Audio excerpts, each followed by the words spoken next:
Ayan. Hey guys, ngayon maraming dishes, maraming hugasin. So nagbato-bato kami mag-ama kung sino maghuhugas ng plato sa amin. Kasi si Mami tulog na kasi maaga yung pasok niya kanina. So tutulog na siya. Ngayon, race to 5. Ngayon ang score 4-2. Do or die na sa akin to. 4 na si Jacob, 2 pa lang ako. Kaya tingnan niya na. Okay. 2. Okay. Bato, pick. Bato, pick. Bato, pick. Bato, pick. 3-4. Oh. Nakakahabol ako. Okay. Bato, pick. Bato, pick.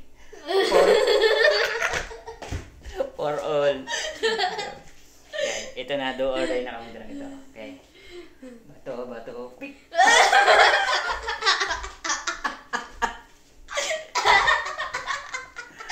Okay, so yan. Sports ang laban namin itong magama. Sports kami. So ako ang maghuhugas ng plato. Okay, Jacob win for tonight.